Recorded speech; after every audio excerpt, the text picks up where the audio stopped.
பயணிகளை ஏற்றுவதில் ஏற்பட்ட போட்டியில் நின்று கொண்டிருந்த பேருந்து மீது பின்னால் வந்த பேருந்து மோதிய வீடியோ காட்சிகள் வெளியாகி உள்ளன.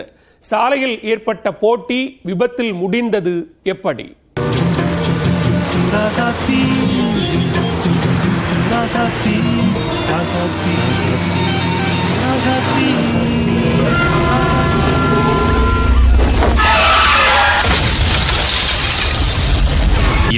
பேருந்து மீது மற்றொரு பேருந்து மோதிய காட்சிகள்தான் இவை. நடந்தது என்ன?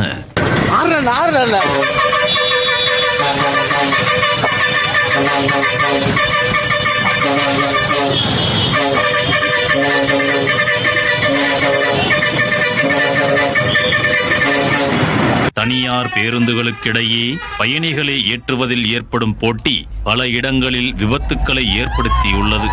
கொம்பன், கும்கி என விதவிதமான பெயர்களை வைத்து பேருந்தை அழகுபடுத்தி பயணிகளை கவருகின்றனர். மேலும் காது வலிக்கும் அளவிற்கு வித்தியாசமான ஹாரன்களை வைத்து சாலையில் செல்பவர்களை பயமுறுத்தவும் செய்கின்றனர். தனியார் பேருந்துகளுக்கிடையே ஏற்பட்ட போட்டியில் விபத்து ஏற்பட்ட நேரடி காட்சிகள் தற்போது வெளியாகி அதிர்ச்சியை ஏற்படுத்தியுள்ளன. நாகை மாவட்டம் தேவூர் பகுதியில் இருந்து திருவாரூரை நோக்கி தனியார் பேருந்து ஒன்று சென்று கொண்டிருந்தது. அந்த பேருந்தை பின்தொடர்ந்த தனியார் மினி பேருந்து ஒன்று அதிவேகமாக வந்துள்ளது. இந்த பேருந்து ஓட்டுநர்களும் ஒருவரை ஒருவர் முந்தி செல்லும் வகையில் ஓட்டி போட்டுக்கொண்டு அதிவேகமாக வாகனத்தை ஓட்டியுள்ளனர். திருவாரூர் அருகே அடியக்கமங்கலம் புதுக்காலனி என்கின்ற இடத்தில் தனியார் பேருந்து பயணிகளை ஏற்றுவதற்காக பிரேக் அடித்து நின்றது. அப்போது பின்னால் அதிவேகமாக வந்த மினி பேருந்து கட்டுப்பாட்டின்றி தனியார் பேருந்தின் பின்பக்கத்தில் மோதியது.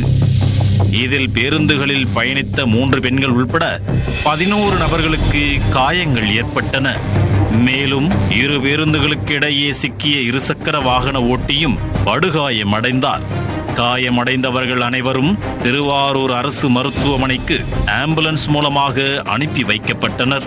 2 பேருந்துகளும் மோதிக்கொள்ளும் காட்சி மினி பேருந்தில் பொருத்தப்பட்டிருந்த சிசிடிவி கேமராவில் பதிவாகியுள்ளது. அந்த சிசிடிவி காட்சிகள் வெளியாகி சமூக வலைதளங்களில் வைரலாக பரவி வருகிறது.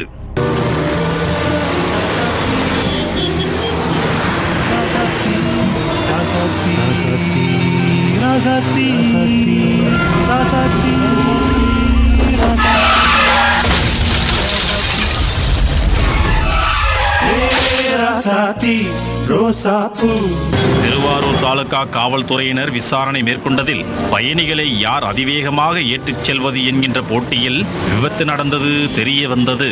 விபத்தை ஏற்படுத்தியதாக மினி பேருந்தின் ஓட்டுநர் மீது வழக்கு பதிவும் செய்யப்பட்டுள்ளது. விபத்தில் பயணிகள் அதிர்ஷ்டவசமாக உயிர் தப்பிவிட்டதாக பேருந்தில் இருந்தவர்கள் நிம்மதி பெருமூச்சு விட்டனர்.